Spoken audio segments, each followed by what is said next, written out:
네, 국내 시장 점검하면서 앞으로의 전략 나눠보는 시간입니다. 국내 장, 오늘 장 선 전략 시간인데요. 김종효 연구위원 계속해서 함께하고요. 성공투자연구소 박정석 대표 자리하셨습니다. 어서 오세요. 네, 안녕하세요. 네, 어제 우리 시장 1970선 정말 겨우 회복한 채로 마무리가 됐습니다. 여전히 외국인의 자금 이탈은 이어지고 있는 상황인데요. 앞으로의 수급 판단을 저희가 어떻게 해야 될 것인지 지수 하단 지지되리라고 보십니까? 예, 네. 그동안 이제 계속적으로 이제 시장이 이제 빠졌던 이유 여러 가지 요인들이 있습니다만은 먼저 수급적인 측면 속에서는 외국인들의 그 매도가 지금 계속적으로 진행이 되고 있잖아요. 자, 외국인들이 왜 우리 시장에서 매도를 하는 부분들인가? 여기에 대한 원인에 대해서는 그동안 계속적으로 이제 얘기가 되어 왔었습니다.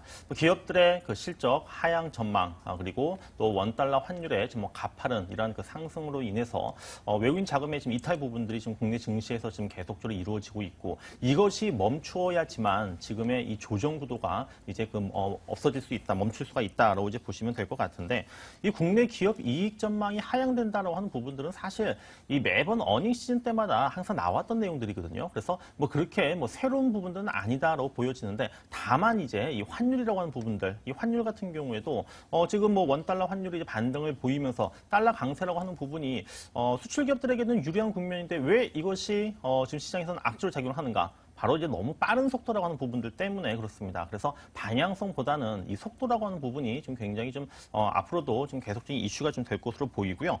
지금 이 달러 강세의 요인이라고 하는 이 부분들은 앞으로도 지금 계속적으로 이어질 수밖에 없는 것이 이번 달 이 양적 완화가 미국의 양적 완화가 종료가 되고 또 11월 또 중간 선거가 있기 때문에 이 달러화 강세 요인이라고 하는 부분들은 앞으로도 좀 계속적으로 지금 이어질 가능성이 높습니다. 다만 이제 어느 정도 외국인들의 지금 매도라고 하는 부분이 상당 부분 좀 이루어졌었기 때문에 외국인들의 매도의 어떤 진정 가능성 이런 부분들은 이제 우리가 좀 조심스럽게 지금 좀 점칠 수 있는 부분들이 아닌가라는 생각이 들고요. 특히 그동안 계속적으로 진행이 되어 왔었던 삼성전자와 현대차에 대한 이 공매도라고 하는 부분들이 지난 9월 말부터는 어느 정도 감소세를 보이고 또 10월 달 들어서는 좀 거의 이제 지금 이루어지지 않고 있다고 하는 부분들은 삼성전자, 현대차의 주가 하락 부분이 이제 어느 정도는 방어가 될 수 있는 이제 그 위치에 지금 거의 놓여져 있다라고 좀 보시면 될 것 같습니다. 그리고 최근에 이 외국인들의 매도의 어떤 이 공백을 누가 메워주고 있냐면은 다행스럽게도 지금 기관들이 지금 메워주고 있거든요. 기관들 중에서도 특히 투신이라든지 또 연기금 쪽에서 지금 매수를 좀 해주고 있고, 또 2,000선 아래에서는 예전부터 이제 그 2,000선 넘어갈 때마다 문제가 되어 왔었던 투신권의 환매 압력에 대한 어떤 그런 부분들 때문에 이제 매도가 나오는 경우가 많이 있었었는데, 지금 이제 그런 부분들은 굉장히 좀 적다라고 좀 보여집니다. 따라서 현재 그 1960선 PBR 1배 수준 정도의 지금 그 1960선 전후에서의 지지 부분들이 최근에 좀 격조로 이루어지고 있고, 제가 볼 때는 당분간은 좀 이 가격대를 내려가기보다는 좀 지지가 좀 이루어질 것으로 좀 전망이 되고 있고요. 만약에 최악의 어떤 돌발적인 변수가 발생을 한다 하더라도 1930선 전후에서의 지지를 저는 좀 어느 정도 좀 충분히 가능하지 않겠는가 예상을 좀 하고 있습니다. 네, 외국인 매도도 어느 정도 진정이 될 수 있다라는 가능성 이야기해 주시면서 다소 지수가 지지될 것이다라는 시각인데, 김 의원님 동의하십니까?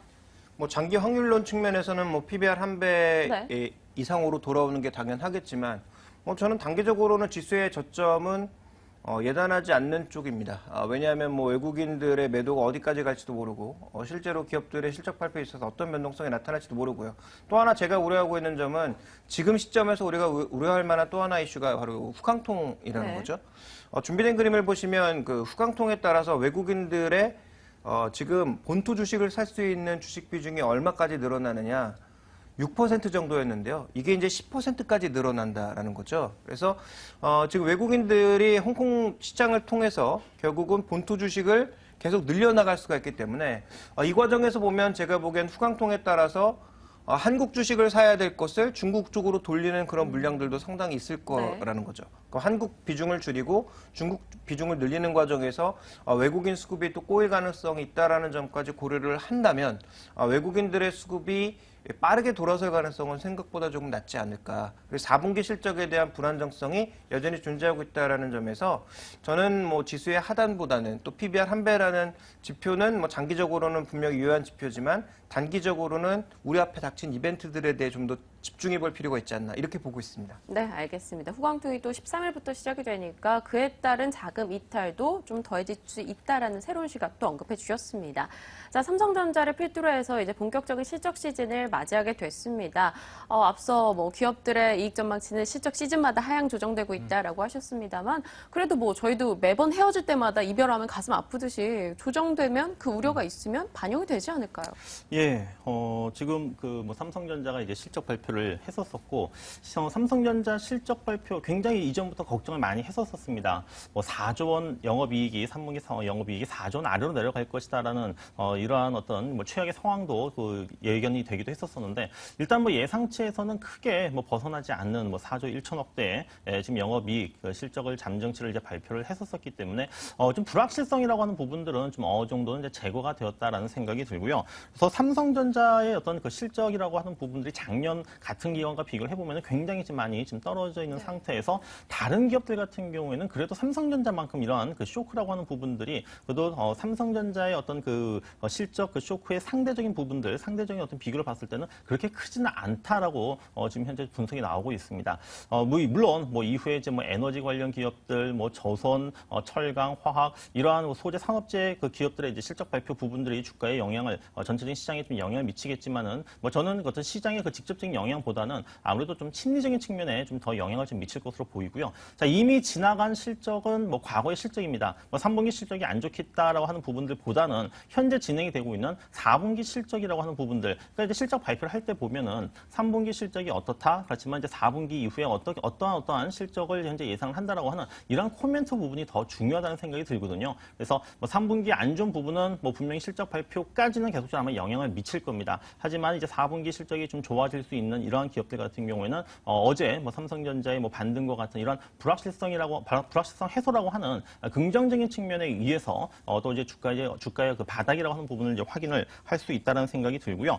단기적인 어떤 그 전략 속에서는 지금 그 기반영되었다라는 삼성전자와 같은 이렇게 이제 그 이전에 미리 지금 선반영되었던 이러한 종목들보다는 여전히 좀 3분기 실적이 좋고 그 다음에 4분기 실적 전망까지 좋은 기업들이 이후에도 주가의 상승 탄력은 더더욱 강화가 될 수 있다는 생각이 들기 때문에 아주 어떤 중장기적 관점 속에서는 낙폭과대 종목들을 갖다 중심으로 접근을 해야 되겠지만 그러나 지금 현재 뭐 올해부터 지금부터 뭐 올 연말까지 이러한 어떤 단기적 관점에서 본다고 했을 경우에는 여전히 3분기, 4분기 계속적으로 실적이 좋아지는 종목들을 중심으로 해서 우리가 좀 봐야 되는 부분들을 이번 어닝 시즌을 좀 통해 가지고 볼 수 있는 관전 포인트가 아닐까 생각이 됩니다. 네, 4분기 실적이 중요하다 하셨습니다. 그렇다면 실적 단기적으로 호전 예상이 되고 있는 종목군들 어디로 잡으시는지 뭐 주목할 종목 좀 말씀해 주시죠.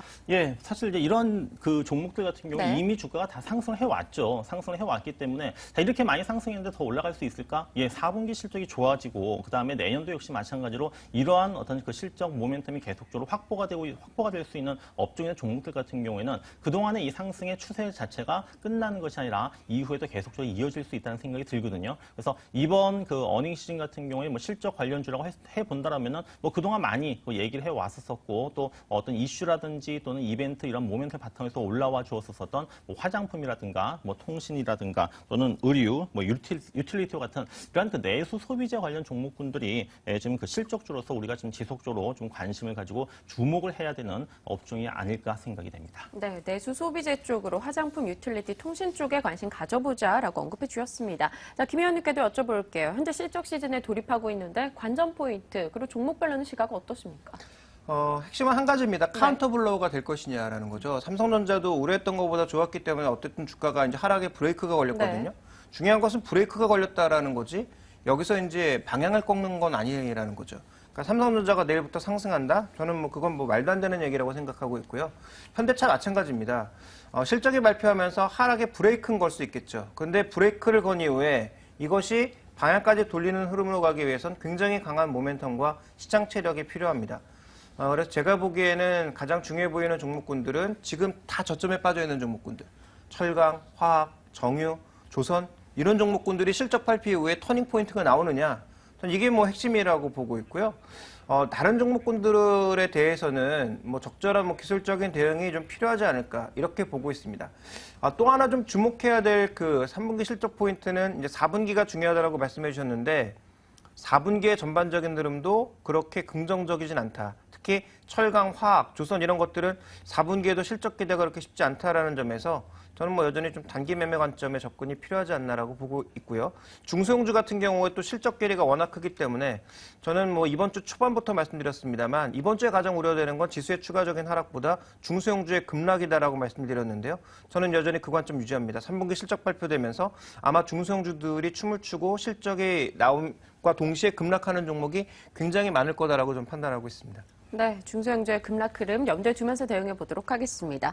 자, 오늘 10월 또 옵션 만기일입니다. 시장에서는 매도 우위 다소 제한적일 것이다라는 시각 나오고 있는데요. 시장 변동성 이겨낼 만한 종목 이야기 들어보도록 하죠. 박정숙 대표님. 예. 뭐 옵션 만기일 때마다 그런 것 같습니다. 뭐 매수 차익 정보가 얼마 남았고 뭐 이것이 이제 뭐 롤 오버 되느냐 또는 뭐 프로그램 매수가 들어오느냐 뭐 항상 이제 그러한 그 예상과는 다르게 또 시장이 움직였던 경우가 좀 많이 있었었고요. 네. 뭐 저는 이제 오늘 그 뭐 시장 뭐 흐름을 봤을 때 뭐 지수보다는 역시 어떤 종목에 좀 초점을 맞춰야 되지 않을까라는 생각이 드는데 제가 이제 쭉 말씀드렸었던 뭐 어떤 우상향하는 이런 그 종목들에 대한 공략은 계속적으로 이루어져야 된다는 생각이 들고요. 뭐 최근까지도 이 의료업종들 같은 경우에는 뭐 겨울철 성수기를 맞아서 실적 모멘텀이 지금 계속적으로 확보가 되고 있기 때문에 지금 의료 종목들, 의료업체들 종목들 같은 경우에는 여전히 지금 공략을 해볼 만한 종목군들이 아닌가라는 생각이 듭니다. 그 중에서 저는 오늘 좀 휠라코리아를 좀 말씀을 드리고 싶은데요. 휠라코리아 같은 경우에는 이제 국내 부분하고 지금 미국 부분이 있습니다. 국내 부분 같은 경우는 좀 다소 좀 부진한 실적을 보이고 있지만은 미국 부분에 있어서는 지금 연 한 20% 이상의 지금 성장이 지금 현재 지금 예상이 좀 되고 있고요. 만약에 이제 국내 사업 같은 경우에도 매출이 회복이 된다고 했을 경우에는 어떻게 보면 이제 없는 그 뭐 날개가 이제 달리는 그러한 그 역할을 좀 할 수가 있기 때문에 지금 모멘텀은 더욱더 좀 강화가 될 가능성이 높고 그다음에 지금 뭐 휠라코리아가 지금 그 지분을 가지고 있는 이 골프 브랜드 그 아쿠시네트 같은 경우에도 지난 그 2분기를 저점으로 해서 좀 성장세로 이제 전환이 좀 되고 있기 때문에 좀 그 종합적으로 봤을 때 좀 주가의 최근에 어떤 상승의 흐름은 지속될 가능성이 높다. 또 최근에 또 단기적으로 좀 약간 또 눌리는 이런 조정 과정이 만들어지고 있기 때문에 이 눌림목 조정을 이용한 매수 전략은 유효하다, 가능하다라고 말씀을 드리도록 하겠습니다. 네, 휠라코리아 실적 개선 기대 가지고 좀 매수해보자라는 이야기 관심주 전해주셨습니다. 성공투자연구소 박정석 대표와 함께했습니다. 고맙습니다. 예, 감사합니다.